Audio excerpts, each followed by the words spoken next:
모임을 시작하겠습니다. 매일마다 이렇게 토요일마다 형제 자매들을 만나 뵙는 것이 얼마나 감사한지 모르겠어요. 오늘은 제목이 하나님 나라 그리고 요한복음의 탄생 배경을 주제로 해서 제가 오늘 말씀을 좀 드릴까 하는데 요한복음 10장 10절 본문 말씀에 앞에 건 떼고 뒤에 자랑은 내가 온 것은 양으로 생명을 얻게 하고 더 풍성히 얻게 하려는 것이다 하는 말씀이 있잖아요.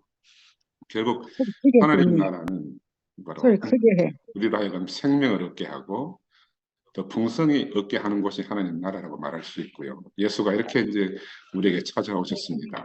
그래서 저는 하나님 나라는 우리 공동체가 하나님이 주신 이 생명을 증진시키고 또 더욱 향상시키고 하나님 주신 이 사랑을 또 더욱 확장하고 그 사랑의 능력을 더 키우고 또 한편으로는 우리 존재의 용기, 우리가 수많은 위협으로부터 이제 항상 존재의 위협을 받고 있잖아요.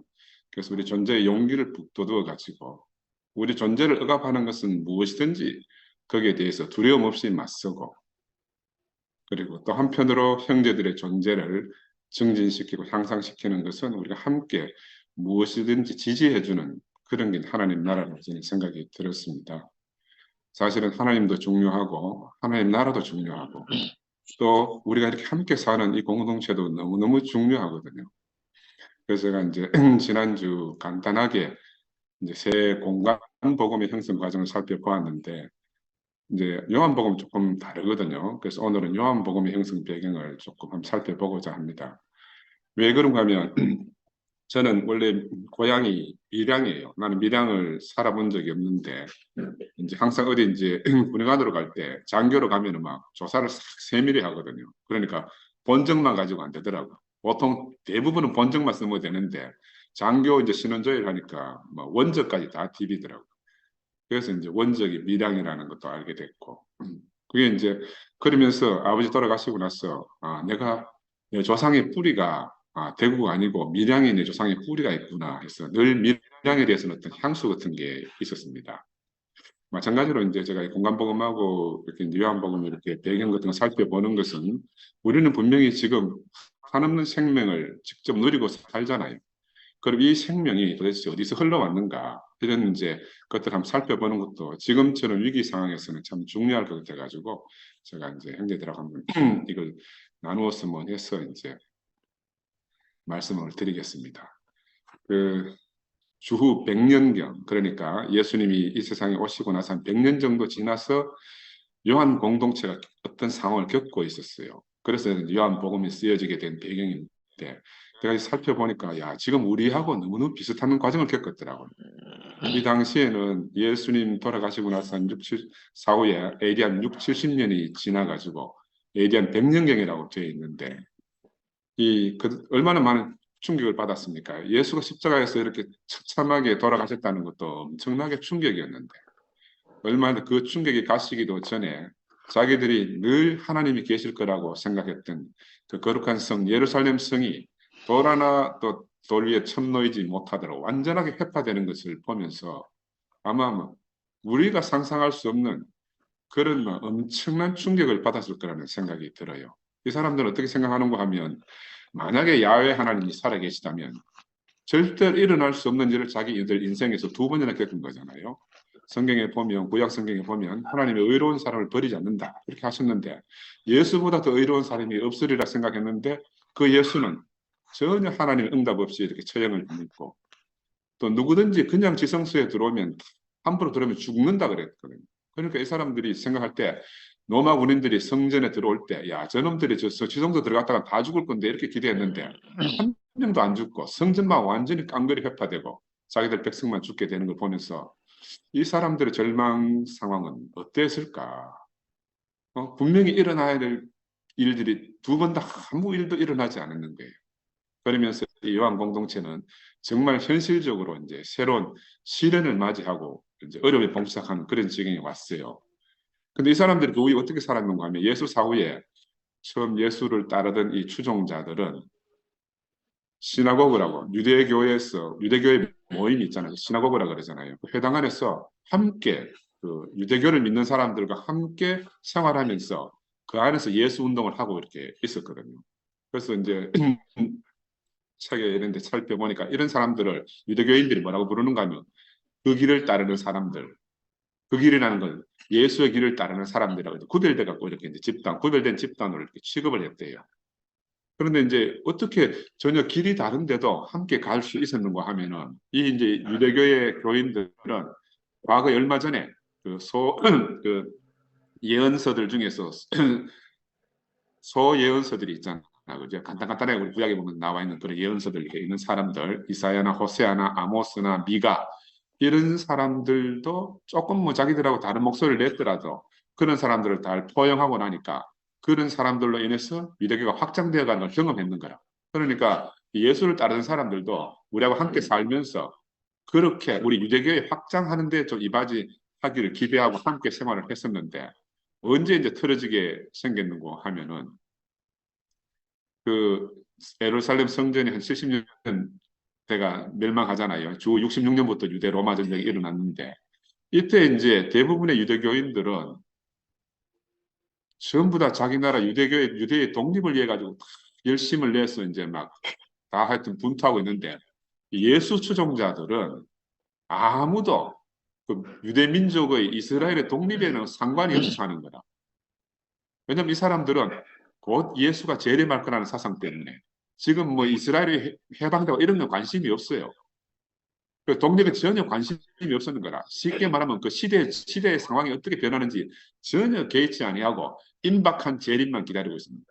임박한 재림만. 그러면서 이제 예루살렘 성이 다 멸망하고 그 마사다 전투라고 있어요. 그 전투에서 그 당시에 유대인 인구가 한 250만 정도 되는데 4분의 1 이상이 옥세당했다 그래요. 성 안에서 다 몰살됐다 이 말이에요. 몰살. 그런 전쟁이 일어나고 나서는 이제 이 회당 안에 있는 유대교 사람들이 이 예수의 추종자들을 정상적인 눈으로 안 보게 된 거예요. 뼈다하게 보게 된 거예요. 그게 수정주의자라 그러는데 이 사람들은 뭐 바울의 영향을 받아가지고 할례도 필요 없다. 뭐 그 음식도 정결한 음식 먹는 것도 뭐 상관이 없다. 뭐 안식일도 따로 뭐 특별히 지키지 않고 이러니까 이놈들 그냥 놔뒀다가는 우리까지 같이 멸망하겠다 싶어서 이제 더 이상 예루살렘 유대교인들이 이 요한 공동체에 대해서 이제 관용을 안 베풀고 쫓아냈습니다. 쫓아냈으니까 다른 데로 가야 되잖아요. 그래서 서련은 이제 에베소 쪽으로 이동돼 가지고 거기서 맹터 시나고그를 찾아간 거죠. 회당을 찾아가서 거기서도 이제 적당하게 잘 살다가 마지막에 한 AD 88년경 돼 갖고 쫓겨난다 그래요. 쫓겨났습니다. 자, 이때 이게 이제 우리하고 참 비슷한 것 같아요. 요한복음 9장 22절에 보면은 이런 말이 있습니다. 소경에 눈뜬 장면이 나오고 그 부모가 이렇게 말한 것은 이미 유대인들이 누구든지 예수를 그리스도로 시인하는 자는 출교하기로 결의하였으므로 저희를 무서워함이라. 네 아들이 눈 뜬 게 누구 때문이냐? 어떻게 눈을 뜨게 됐노? 이렇게 추궁을 하니까 아버지가 대답을 안 하는 거야. 내 아들이 장성했으니까 내 아들한테 물어보세요. 이렇게 한 거예요. 이게 이제 요한복음에 쓰여져 있는데 여러분 한번 자세히 보세요. 그러면 나는 우리 형제들이 어떻게 생각하면 예수 당시에 교회가 있었는가? 근데 여기는 분명히 보면은 이제 출교한다. 예수를 그리스도로 시인하는 자는 출교하기로 했다. 예수를 그 당시에 따르던 사람들이면 이 회당의 시나고에 같이 안 움직였을 건데 요게 이제 앞뒤를 생각해보면 조금 말이 모순이 있어요. 근데 이거는 이제 학설에는 자기들 100년 정도 지금 예수 죽고 나서 한 6, 70년, AD 100년경에 자기들 상황을 여기 빗대어서 말했다. 그리 예수를 추종한다고 말하면 누구나 출교당하기 때문에 이런 장면을 이제 요한복음에 이렇게 이제 자기들 입장과 예수 입장을 빗대어서 이제 말한 장면이라고 이렇게 말해요. 왜냐하면 이 사람들은 더 이상 유대교인이 아니거든요. 그래서 이제 탈유대교적인 삶을 살아야 되고 그러면서 어떤 마음이 들었는가 하면 자기를 출교시킨 이 사람들에 대해서 깊은 적대감이 있어요. 그래서 요한복음 보면 여러분 형제 여러분 다른 복음서 보다가 유대인들이라는 말이 참 많이 나옵니다. 바리새인이라는 표현도 있는데 그런 자리에서 꼭 유대인이라고 표현해요. 이 유대인이라는 말은 자기들의 적대감을 다른 말로 표현한 거라. 바리새인들이다, 뭐 사두개인들 이렇게 표현하는 게 아니고 유대인들이라는 말이 많이 나와요. 그래서 이제 예수하고 자신들을 어떻게 해서 이 히브리 성서, 구약 성서하고 연결시킬까 하는 것들이 이 요한 공동체의 어떤 문제라면 문제고요. 그 사람들의 주된 관심사입니다. 우리의 입장은 어떤가 모르겠어요. 우리도 지금 그런 이제 지경에 이르렀잖아요. 그 예수의 추종자들 중에서 이제 어떤 갈등이 생기는가 하면 이 사람들이 원래 내부적으로는 다 유대교 전통 안에서 자랐는 거야. 그래서 예수를 따르고 하면서도 예수를 유대인의 희망으로 말하는 것까지는 좋은데 예수에 대한 경험을 갖다가 하나님에 대한 경험으로 말하는 데까지는 하여튼 인정하기가 잘 안 되는 거라. 그래서 이런 내부적으로 이런 문제들이 있었어요. 그래서 이것이 또 분열의 씨앗이 돼가지고 이런 사람들은 내가 예수가 유대인 희망이라는 걸 인정한다. 그러나 예수를 갖다가 하나님에 대한 하나님 자신처럼 이렇게 인정하는 건데 받아들일 수 없다. 이 사람들은 다시 해당 안으로 돌아가는 이런 일들이 생겼습니다. 그래 얼마나 갈등들이 많았겠습니까? 그래서 요한 공동체는 그렇게 돌아가는 사람들을 보고 배신자다 해가지고 뭐 하여튼 분기탱천하게 된 거죠. 그러면 남아있는 사람은 어떤 사람들이 또 아직도 그 안에 문제 해결이 안 됐어요. 이 저쪽 유대교 돌아가는 진영하고 여기 있는 사람들 자기들은 선택이 많아고 이쪽도 아니고 저쪽도 아니고 우리 그 좀 비슷한 거 있죠. 이쪽도 아니고 저쪽도 아니고 예수를 이런 사람들은 예수를 버릴 수도 있고 부인할 수도 있는 이런 사람들이 또 있단 말입니다. 우유부단하다고 말하죠. 근데 그 사람들 중에서 일부는 새롭게 용기를 내 가지고 요한 공동체와 함께 떠나는 그런 사람들도 있고 일부는 또 막 하여튼 다시 또 돌아가게 되는 이런 막 내부적으로 어수선한 상황에서 요한복음이 쓰여진 거예요. 그래서 예수를 자기들 자신의 미래에 대한 비전을 위한 결정적인 인물로 이렇게 보려고 하지만 내부적으로는 분열되고 바깥으로 눈을 딱 돌리니까 누가 있는가 하면 로마 군인들이 딱 버티고 있는 거예요. 이 사람들이 정말 풍전등화 같은 그런 입장에서 지금 요한복음서를 쓰게 됐습니다. 그러니까 요한복음을 자세히 살펴보면 예수가 십자가에 못 박혀 죽은 이 순한 사건을 갖다가 단순히 예수 이야기만 쓴 것이 아니고 예수를 빙자해서 요한 공동체 입장을 어떻게 잘 표현해 놓은 것이 군데군데 많이 나와요. 그래서 우리가 이런 것들을 이렇게 보고 요한복음을 새롭게 보면은 훨씬 더 이제 그 복음을 소화하는 게 우리가 좀 수월할 수 있겠다 이런 생각이 들고요. 그 공관복음은 예수의 십자가 사건, 마가 같은 경우에는 예수가 십자가에서 죽고 무덤이 비었더라 이런 것들로 시작해가지고 이제 공관복음에서는 비교적 예수의 십자가 사건이 뒤에 부활하는 장면들이 더 마태부터 더 띄어지긴 하지만은 그러나 한편으로는 어떻게 보면 패배적인 그런 표현이다 말할 수 있는데 1세기가 지나고 나서 요한복음에서는 전혀 다른 양상으로 쓰여집니다. 다른 양상으로 어떻게 쓰여지는가 하면은 왜 그런가 하면은 공간복음도 다 세 권 다 읽어볼 수도 있고 또 바울 서신도 다 읽어볼 수가 있거든요. 그래서 이런 걸 다 읽어보고 그 뭔가 부족한 게 있는 거라. 그래서 그 부족한 것을 채우는 데는 전혀 다른 양식의 복음서가 필요하겠다 해가지고 요한 공동체는 요한복음을 차원이 다른 양식으로 쓰게 됐어요. 이제 나중에 다음 기회에 제가 말씀을 드리겠지만은 우리 이제 바울도 보면요. 바울도 삼층천으로 올라갔다라든지 뭐 이런 조금 신비적인 그런 간증을 하잖아요. 바울이 뭐 다메섹에서 환상을 봤다든지 이런 것들.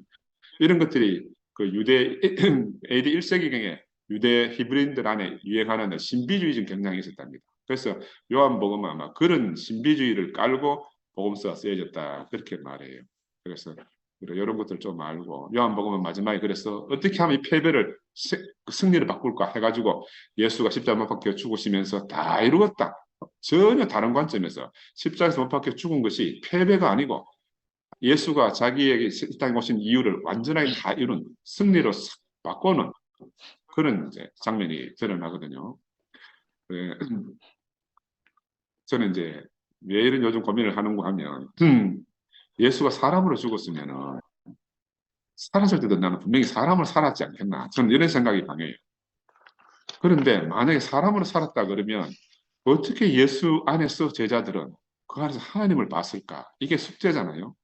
하나님을 봤을까? 그래서 예수의 죽음이 문제가 되는 것은 제자들이 함께 살 때는 하나님처럼 보였는데 근데 죽을 때는 또 사람으로 죽었단 말입니다. 이게 딜레마예요. 우리 교회가 지금 이렇게 된 것도 예수가 출생부터 일반 사람들과 다르기 때문에 삶에서는 하나 되려고 만나봐도 하나 될 길이 별로 없으니까 어쨌든 막 짝 달라붙어 가지고 떨어질 수 없는 예수를 찾다 보니까 살아서는 잘 모르겠고 죽음에서는 하나다 해가지고 지금 신모티 예수를 찾게 됐고 이것이 이제 오늘 우리에게 당면한 문제의 근원으로 부각됐지 않습니까? 그렇죠? 그래서 지금 아까 요한 공동체 입장처럼 우리도 지금 막 하여튼 막 많은 하여튼 혼란 가운데 있다 이렇게 생각이 듭니다. 근데 이제 21세기는 이제 예수의 제자들이 살던 AD 1세기경에는 그 이제 우주를 갖다가 삼천천으로 생각한 거라. 하늘 있고 땅 있고 지옥 있고 땅 밑에 지옥 있고 이 우주가 이런 구조의 그 우주관이 있었다 그러면 지금은 뭐 달나라가 아니라 뭐 우주 바깥에까지 가고 우주의 기원이 뭐 빅뱅을 시작했다는 이런 우리의 세계관이 완전히 달라진 시대잖아요. 그리 우리가 문자주의자, 근본주의자는 아니잖아, 그렇죠? 그러니까 목사님 말씀을 듣고 지금까지 살아오면서 우리는 그래도 참 많이 열렸다. 우리는 정말 사나이 없이 많은 곳에 다 열려있다 하면서도 근데 오늘 갑자기 이제 못 내려왔어. 죽은 예수를 들고 나오니까 지금 바깥에 나가서 말하면 씨도 안 먹히거든요. 누가 안 내려올 수도 있는데 안 내려오고 죽겠습니까? 그런데 내려올 수도 있고 내려올 수도 있는데 안 내려오고 죽었다고 일반 사람들이 생각한다고 생각을 하는 거예요. 바깥에 사람이 그렇게 생각한다고 생각을 하는 거예요. 야, 그래 이게 정말 갇혀 있는 사람이구나. 바깥에 나가서 이렇게 생각하는 사람 아무도 없습니다. 뭐 쉽게 말하면은 요즘은 거의 다가 이제 종교를 떠나버리잖아요. 그러니까 그런 상황이에요. 그래서 저는 이 사람으로 죽었으면 사람으로 살았을 것이다. 사람을 안 살았는데 사람을 죽을 수는 없다고 생각을 하고요. 살았을 때 사람이라 그러면 이 보통 사람으로 할 수 없는 기적 같은 것을 예수에게 대립해서 기적 같은 것을 벗겨내고 벌거벗은 예수를 한번 찾아보자는 게 제가 드리는 말씀입니다. 그래서 이 사람으로 이 참 사람을 우리가 알게 되면 우리 안에서 나타난 많은 문제들이 사라질 것이고 그래서 이 참 사람을 발견하는 게 이제 우리의 당면한 문제라고 생각이 듭니다. 그래서 이제 왜 제가 지난번에 Q 자료라든 이런 것들을 말씀을 드렸는고 하면은 도마복음서 마찬가지고 여기 살펴보면 예수 어록이니까 예수가 하신 말씀밖에 없으니까 여기에 뭐 더딥해진 이런 것들은 없거든요. 그래서 이제 말씀을 드렸고 이제 우리 성경에 나오는 초자연적 예수의 탄생 이야기 또 마지막에 누가복음에 가면 예수가 승천했다 그러잖아요. 이 초자연적 승천 이야기, 십자가 이야기, 부활 이야기 이런 것들이 이제 이런 어록 말씀에는 없어요. 그런데 이 사람들이 예수의 어록을 기록해 놓은 것은 왜 그런가 하면은 그만큼 예수가 중요한 사람을 생각이 들었기 때문에 이런 어록을 기록해 놓은 게 아니겠어요, 그죠? 그래서 이런 어록들에 쓰인 배경이 50년경이라고 하니까 이 마가복음부터 시작해서 70년, 80년, 90년으로 나오는 이 복음서들이 있기 전에 이 사람들의 상태를 알면 조금 더 근접해서 예수를 경험할 수 있겠다 해서 제가 말씀을 드리는 겁니다. 그래서 이제 다시 한번 저는 생각해 봤어요. 저는 제 자신의 이야기입니다. 살아있을 때도 참 사람이었다 하는 말은 동정녀 탄생도 사실은 그것도 좀 사실과 다를 수 있고 무리를 걸은 것도 사실과 다를 수 있고 죽은 자를 살리는 것도 사실이 아닐 수도 있고 오병이의 기적도 사실이 아닐 수도 있다고 볼 수 있잖아요. 그걸 벗겨내면 우리가 진짜 사람을 볼 수가 있으니까. 만약 이것이 명백히 밝혀지면 예수는 우리와 살아서도 하나로 만날 수 있지만 만약에 그렇지 않으면 살아서 우리하고 만날 방법이 없어요. 그럼 우리는 매일 죽은 예수만 붙어야 돼요. 그런데 만약에 살아서 우리하고 똑같은 사람이면 예수 안에는 도대체 무슨 일이 일어났기 때문에 제자들이 그렇게 주는 그리스도시요 살아계신 하나님의 아들을 고백을 하게 되었나. 어떻게 참 사람 예수는 우리하고 똑같은 그런 모습을 입고 왔으면서도 그토록 자기 자신 안에 하나님 생명의 충만한 삶을 살아낼 수 있었는지 어떻게 원수까지 사랑하는 십자가에까지 자기 생명을 내어줄 수밖에 없는 그런 아낌없는 사랑을 할 수가 있었는지 또 이제 우리가 사람의 존재가 자라서 어디까지 자라는가 하면은 하나님과 하나 되는 것까지 예수의 생명, 예수의 존재는 자라난 걸 우리가 보잖아, 그죠? 아버지가 내 안에, 내가 아버지 안에. 아버지와 내가 하나다. 이런 정도까지 자기 존재를 갖다가 너무너무 놀라운 지경까지 이렇게 펼쳐놓은 거예요. 만약에 예수가 그렇게 된 것을 우리가 알게 되면 우리도 그렇게 살 수가 있는 거라. 그래서 이 예수는 제자들과 우리 앞에 완전한 참 사람의 본으로 우리의 삶의 한 복판에 이렇게 찾아오신 거예요. 그래서 이 사람을 아는 것이 우리한테는 정말 중요하다고 생각이 들고 이걸 이제 증거한, 다른 말로 제자들의 입장에서 보면은 제자들은 아주 간단해요. 1세기 제자들이 예수 처음은 내가 예수라는 사람을 만났는데 거기서 하나님 만났다. 이걸 말하는 거라, 복음서라는 게. 내가 사람 예수를 만났는데 그 안에서 하나님을 만났다. 근데 하나님 만난 것을 갖다가 표현하려고 하니까 우리 같은 이런 과학이 발달한 것도 아니니까 꿀먹은 벙어리처럼 표현이 안 돼요. 표현이 안 되면 1세기 그 시대는 뭐 그리스, 로마 이런 데 다 전부 다 신화적으로 다 말이 통하는 시대다. 신화를 가지고 말을 의사소통하는 시대다. 신화적 요소를 가지고 자기들이 만난 이 예수를 증거했다고 저는 그렇게 생각이 들거든요. 그래서 우리가 조금 문자주의나 근본주의적인 시각에서 조금 벗어나면 훨씬 더 이 예수에게 접근하는 것이 좀 수월하겠나. 그래서 예수는 이 제자들에게 찾아왔어. 우리 인간의 역사 속을 비집고 들어오는 바로 하나님 나라에 관해서 아마 예수는 나 죽을 때까지 말한 것 같아요. 누가복음에서 성천하기 전까지도 예수는 하나님 나라만 이야기했다고 하니까 사실은 평생을 하나님 나라만 이야기했을 거라 생각이 들어요.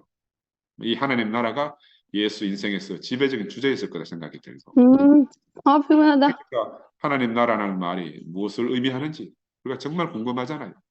예수의 삶이 하나님 나라하고 어떤 관계가 있는지, 그죠? 그리고 이 사람들도 제자들도 그렇게 우리가 궁금해하는 것처럼 당연히 궁금하게 생각했을 겁니다.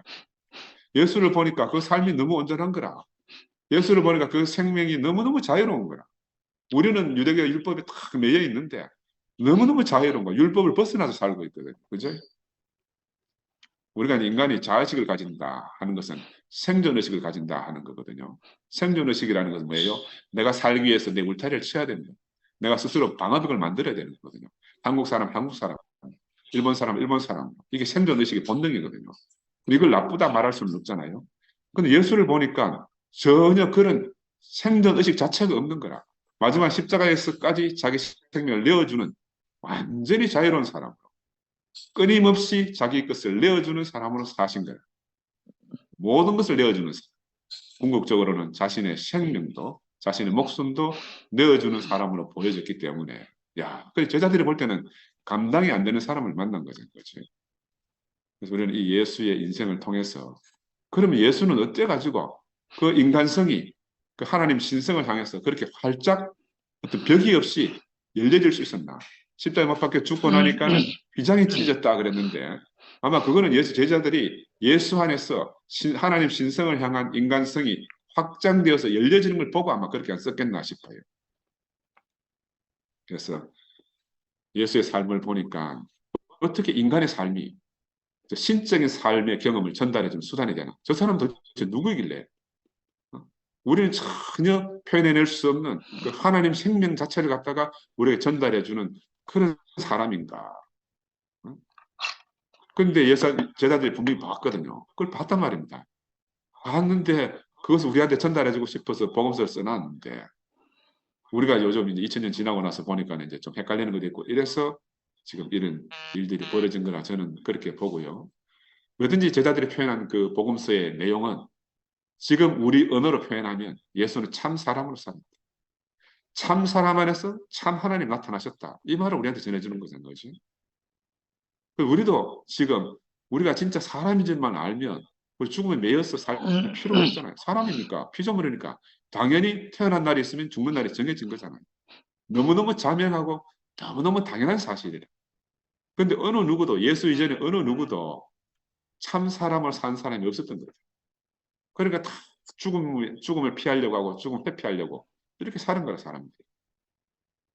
거의 모든 사람들이 죽음을 위해 종로를 타고 살았다. 이렇게 말씀드릴 수가 있어요. 제가 의사니까 오늘 이거 물리적 생명에 대해서 제가 말씀드려볼게요. 우리가 진화론 믿든 안 믿든지 한번 들어보세요. 우리 진화 단계로 보면은 처음에 우리 생명체는 무생물에서 생물로 이렇게 이제 진화되었단 말입니다. 이 생물에서 또 의식 있는 생명체로 동물이라든지 식물에서 동물로 이렇게 진화되었습니다. 그 의식 있는 생명체에서 자아의식이 있는 인간으로 탁 진화가 되는 거라. 이게 다 단계적이에요. 단계적. 저는 이 자아의식이 생긴 인간은 어떤 사람인가 하면은 뇌라는 개념이 생겼잖아요. 우리 손자도 보니까 얼마 전까지는 이름이 김지우인데 자기를 지우 김지우 이러더라고. 근데 어린이집 가고 얼마 안 됐더만 내 그러는 거야. 김지우 할 때는 자아의식이 별로 없은 거라. 근데 내라는 생각을 말을 딱 하면서 아가 달라졌더라. 내 그러면서. 우리 인간도 마찬가지인 거예요. 내라는 개념이 딱 생기면 누가 생겨요? 내 아닌 대상이 생기는 거예요. 타인이 생겨, 타자가 생기는 거예요. 그러니까 바깥의 세상을 보니까 너무너무 두렵고 떨리니까 자기를 보호하려고 하면은 당연히 방해복을 쌓아야지. 난 이게 선악과라 생각이 들어요. 진화적인 관점 안에서 보면 성경은 신화적으로 우리가 선악과를 먹었다 이렇게 표현되어 있지만 인간의 진화 단계에서 보면 자아의식이 생긴 인간은 누구나 다 선악과를 가지고 있는 거예요. 왜? 자기를 보호하기 위해서. 야, 그래 의식밖에 없는 동물에서 자아의식이 생긴 이 인간은 자연과 자신을 구별해야 되잖아요. 근데 자연을 보니까 너무너무 두렵잖아요. 그러니까 얼마나 불안하겠어요. 자기보다 큰 동물들도 있지, 뭐 자기가 감당할 수 없는 자연의 변화가 있지. 그 불안을 안고 살다가 보니까 종교도 만들게 되고, 삶을 생각하고 미래를 생각하다 보니까 결국 죽음까지도 인간이 인식하게 된 거예요. 그 전에 뭐 자연하고 하나일 때는 죽음도 몰랐잖아요. 그러면서 이제 어떤 것들이 수렵 채취하고 막 돌아다니니까 산속에 들어가니까 뭐 물속에 들어가고 이렇게 해보니까 뭐 겁나는 게 너무 많거든.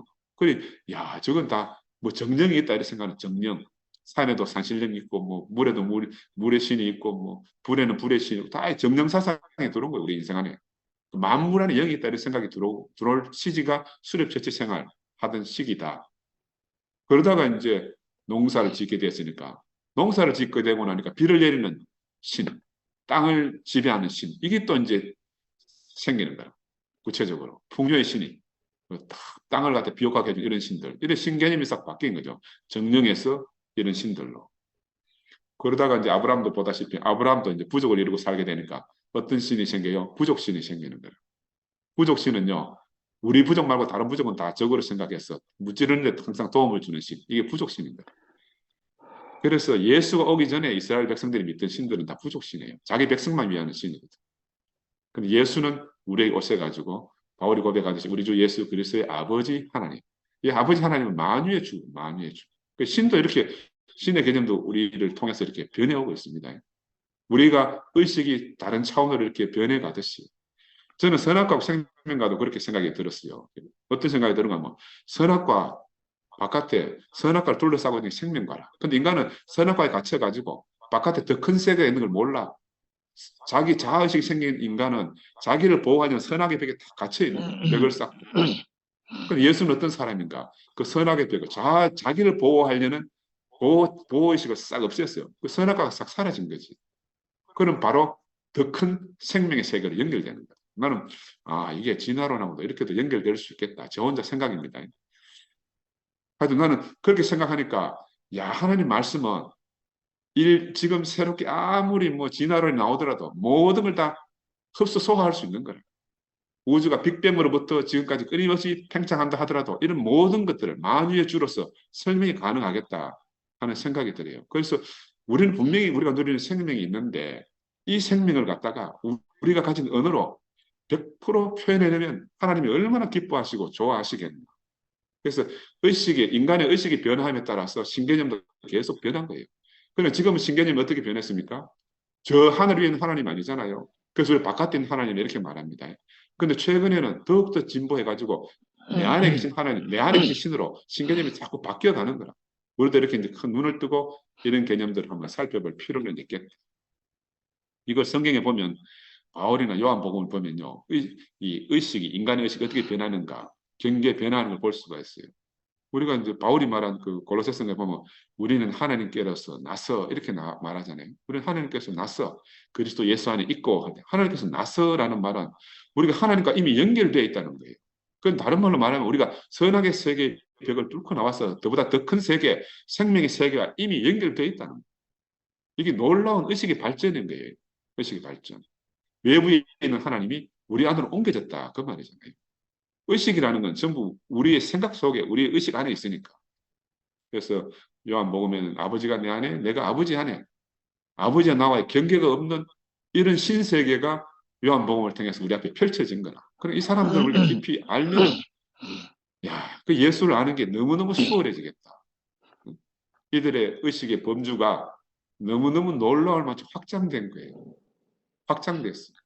그러니까 이게 저는 선악과가 세계가 하나 있고 평행하게 생명의 세계가 평행하게 이렇게 가는 게 아니고 사람이 생물에서 의식을 가진 동물로 의식을 가진 동물에서 자아의식이 생기는 인간으로 이렇게 변해갈 때 그때 있던 생각이 선악의 생각, 선악에 대한 자아의식, 선악의 세계고 그 의식의 세계를 벗어나면 생명의 세계, 큰 세계, 완전히 열려있는 그런 세계가 있다. 이게 바로 예수가 말하는 벽이 없는 세계고 바로 생명의 세계다.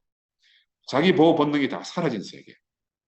더 적극적으로 말하면 그 상대방을 향해서 자기의 목숨도 내어줄 수 있는 그런 놀라운 세계 안으로 예수는 자기 삶을 살고 가시면서 우리에게 이 삶의 본을 보여주십니다. 그래서 우리의 의식이 점점 진화되고 더 확장돼 가지고 자아의식의 경계 밖으로 다른 말로 우리 안에 있는 말로 말하면 선악의 경계 밖으로 생명의 세계 안으로 다른 말로 말하면 하나님의 의식 안으로 그렇게 우리가 옮겨져 간 거예요. 옮겨져 간 거예요. 이게 우리가 지금 살아내고 있는 우리 생명의 현장입니다. 현장. 그래서 다른 말로 하면 이제 하나님 하는 게 아니면 니체는 보고 막 신은 죽었다 이러니까 사람들이 하나님 하면 자꾸 바깥에 있는 신, 저 하늘에 있는 신 이런 신을 생각하면 그런 신은 죽었다. 그래서 많은 학자들이 우리 존재의 근원이다. 하나님은 우리 존재의 근원이다. 그렇게 말하는 거예요. 우리 존재의 근원이다 하면 이제 내면으로 들어오는 거예요.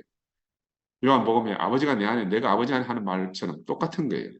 우리 존재의 근원이시니까 그 한 예수란 한 사람 안에만 계시되던 그 사건 그게 이제 바로 예수를 통해 가지고 하나님 말씀이 선포되었는데 이 하나님의 뜻이 예수를 통해서 예수의 삶을 통해 가지고 우리에게 선포됐잖아요. 우리가 이 사람을 정확하게 알면 우리가 바로 그 자리에 있는 그 사람의 삶을 살 수가 있는 거예요.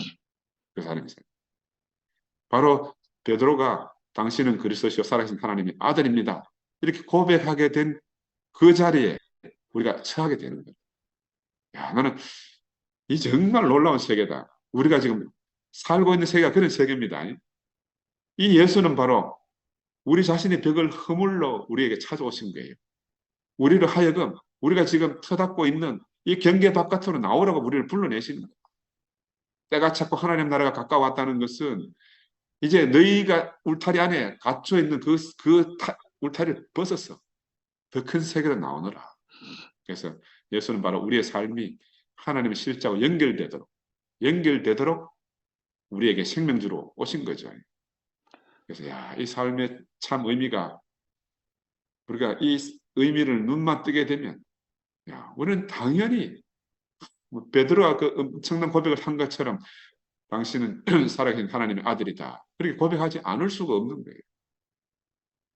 그래서 제가 이렇게 살펴보니까 요즘 이제 많은 사람들이 우리처럼 이렇게 생명 있는 공동체, 어떻게 말하면 그리스도의 몸인 사회를 이루고 사는 사람들은 거의 없는 것 같아요. 나는 우리가 하나님께 우리가 희망인 것 같아요. 우리는 혼자서는 살 수가 없잖아요. 우리는 몸이 아니면 안 되는 그런 사람들이 되어버렸습니다. 이거는 뭐 내가 그렇게 살고 싶어 산 게 아니고 그렇게 살아왔어요. 우리가 이 말씀을 듣고 영원한 말씀을 듣고 그렇게 살아온 거예요. 이 생명을 어떻게 할 수가 없어요. 그래서 저는 이 제자들이 어떻게 이 예수를 만났고 그렇게 이해했는가? 어떻게 그렇게 이해해서 이런 복음서를 쓰게 됐는가? 이게 참 궁금한 거라. 그래서 예수 앞에 제자들이 섰던 그곳에 내가 한번 서보고 제자들이 예수에게 적응했던 그 예수 이미지를 내가 한번 살펴보고 제자들이 예수에게 사용했던 그 상징들도 내가 한번 분석해보고 제자들이 예수 안에서 만난 그 하나님을 우리도 함께 해보자 하는 게 제 생각입니다. 무엇이 이 나사렛 예수의 삶 안에서 도대체 무엇이 있었길래 이 초기 추종자들이 그 구약에 있는 모든 거룩한 구약 역사를 다 갖다 땡겨가지고 예수한테 다 표현하도록 썼겠어요. 이제 자기들 이스라엘 역사에서 모든 종교적 영웅들을 갖다가 다 확대해서 예수를 표현하는데 다 갖다 붙였잖아요. 왜냐하면 자기가 경험한 것을 표현하려고 하니까 그렇게 하지 않고는 다른 언어가 없는 거라. 다른 언어가 없어요. 그래서 어떻게 이 사람 그 제자들은 이 예수에게서 자기들의 유대 전통에서 약속했던 하나님이 보내주시기로 약속했던 그 메시아가 이 예수를 통해서 성취되었는가? 어? 왜 성취되었다면 어떻게 이 사람들이 그렇게 깨달았는가? 이게 궁금하잖아요. 그래서 이렇게 한 발짝 한 발짝 우리가 걸음을 내디디다 보면 우리가 바로 제자들 삶 속으로 제자들이 만난 예수 안으로 우리가 가게 될 수 있는 것 같아요. 그래서는 야 어떻게 해가지고 자신들의 삶을 속박하던 것들이 제자들이 예수 이후에 자기들도 목숨을 다 내어줬잖아요. 다 그렇게 십자가에 달려서 죽을 수밖에 없었잖아요. 그 예수를 막 그런 사람을 만난 거라. 이 예수의 현존하는 그 생명의 능력 앞에서 자기 자신들이 다 소멸되어 버린 거죠. 소멸되어 버렸어. 그래서 예수의 죽음이 죽음으로 끝나지 않고 새롭게 확장되는 삶의 시작이라고 이 사람들은 보게 된 거라. 그러니까 이들은 부활에 대해서 말씀하지 않을 수 없게 된 거예요. 근데 우리도 지금 똑같아요, 사실은. 우리도 또 동일한 경험을 하는 거라. 우리도 이 영원한 생명을 만났고요. 이 생명이 끊임없이 재생산되고 우리 안에서 부활의 똑같은 그 증인의 삶을 살도록 그렇게 하는 게 이 영원한 생명이지 않습니까? 야, 그 마지막에 그런 고백을 할 수밖에 없죠. 야, 이 죽음은 예수를 삼킬 수 없다. 우리도 지금 더 이상 죽음의 메인 사람이 아니잖아요. 더 이상 죽음이 우리를 삼킬 수가 없어요. 제가 지난주에도 말씀을 드렸지만요. 삶과 죽음의 경계선도 예수가 싹 없애버린 거예요. 그 지성소와 성소 사이 휘장만 없앤 게 아니고요. 우리 안에 선악과와 생명과의 그 벽도 없애고요. 우리 안에는 뭐 벽이라는 벽은 모조리 다막 불도저로 싹 밀어버리고 새 세상이 올 수밖에 없는 거죠. 옛 세계로 우리가 돌아갈 수가 없어요. 옛 세계로. 그래서 우리가 이제 이 신약 성경 기자들이 막 해답을 얻고 추구했던 이런 질문들이 있잖아요. 그런 것들 우리도 한번 질문해보고 그 제자들이 막 따라다니면서 막 뒤통수 때리는 소리도 많이 하잖아요. 속 터지는 소리도 질문도 많이 하잖아요. 왜? 개념 없는 사람을 만나서 그런 거예요. 개념 없는 사람을 만나서. 저는 이제 예수 안에서 하나님 만났다는 게 도대체 뭐냐? 제자들이 무엇에 관심을 가졌는가? 예수의 생명과 하나님 생명이 어떻게 서로 만났다고 말할 수 있는가? 이건 개념이 없는 소리잖아요. 개념이 없는 소리를. 그래서 이런 것들이 너무너무 중요하겠다. 그래서 예수 경험이라는 게 구체적으로 무엇인가? 제자들이 예수를 경험했다는 것. 이 사람들은 복음서를 예수의 일생을 자세히 그냥 우리가 역사 편찬하는 것처럼 그렇게 기록한 것이 아니고 자기들의 예수 체험을 갖다가 마가는 마가대로 마태는 마태대로 누가는 누가대로 요한 공동체는 요한 공동체의 자기들대로 이렇게 기록을 했다 이렇게 보여져요. 그런데 이제 이 사람들의 주된 관심은 어디 있습니까? 마지막에 예수의 죽음이 있습니다. 자기들이 그 살아있는 예수를 어떤 식으로 경험했든지 간에 그 체험의 마지막은 예수의 죽음이라. 그러니까 죽음을 죽음으로 끝내지 않고 그 절망에서 새로운 생명이나 희망으로 완벽하게 변화시켰기 때문에 지금 오늘 이 복음이 우리에게까지 이렇게 전달돼 오고 있습니다. 그래서 이 죽음을 완전히 깨부수고 우리의 인간성을 갖다가 자기 보호 본능밖에 없는 우리의 인간성을 갖다가 그 모든 보호막이 다 사라진 새로운 의식의 영역 안으로 들어가게 해준 이 능력을 예수의 생명 안에서 봤단 말입니다. 야, 복음서 기자들은 죽음에 매이지 않는 새로운 생명을 가져주는 이 예수, 이 예수의 체험 속으로 자기들이 만난 이 예수를 갖다가 우리에게 전달해서 이 새로운 인간성 안으로 예수의 체험 안으로 우리들을 다 초래하기 위해서 이 복음서를 썼잖아요. 그러니까 진짜 이 진리를 알면 우리는 누구나 다 그 자리에서 만날 수가 있을 거라 저는 생각이 들어요. 나는 꼭 죽어서 만난다는 생각보다는 우리 살아서 얼마든지 예수를 만날 수가 있습니다. 그죠? 살아있는 예수를 직접 만난 제자의 시각 안에서 예수의 직접 육성을 통해서 우리가 새롭게 예수 생명을 보자. 그러려고 그러면요, 우리가 전통적으로 알던 우리 전통적인 신앙에서 조금 뒤로 물러나 보는 것도 괜찮아요. 그래서 좀 더 거시적으로, 좀 더 폭넓게 보고요. 조금 더 이성적 사고 안에서 이것을 한번 보자는 거예요. 제가 이렇게 말씀드리는 게 여러분한테는 어떤 분들한테는 조금 더 두려움일 수도 있어요. 내가 좀 과격할 수도 있습니다. 그제? 그렇지만 두렵다고 눈 감고 갈 수는 없습니다. 이제 우리가 눈을 부릅뜨고 우리가 정말 정신을 똑바로 차리고 예수가 누구인지를 밝히 봐야 됩니다. 그래서 지금 형편이 어떤가 하면 우리의 처소가 우리가 살고 있는 이 처소가 21세기 우주론적 지식의 홍수가 밀물처럼 밀려 들어오거든요. 그 옛날 그 1세기 시대의 신화론적 세계관을 가지고 더 이상 버틸 수가 없어요. 그죠? 우리가 지금 그런 지경에 놓여 있으니까 이곳이 더 살 수 없는 곳이면 우리는 새로운 더 나은 곳으로 경계 너머로 예수가 우리를 초대했잖아요. 경계 밖으로. 그리고 그 이동해 가야 돼요. 아니면 안 가면은 결국은 다 소멸합니다. 다 소멸해버려요. 그래서 그냥 이 자리에서 앉아 죽을 수는 없으니까. 저는 혼자서라도 가기로 결심을 했어요. 가기로 결심했어요. 그런데 한편으로는 두렵고, 한편으로는 떨리고, 한편으로는 어떻게 보면 불안합니다. 그러나 또 한편으로는 너무 하여튼 막 감당이 안 되는 벅차오름이 있어요. 감당이 안 되는 벅차오름. 그래서 저는 오늘 과감하게 형제 여러분들도 저와 함께 이동해 보세요. 우리 한 발을 내디뎌야 새로운 세계 안으로 갈 거 아니겠어요? 아멘. 새로운 세계 안. 예수가 우리에게 주고자 하는 그 생명의 세계 안으로.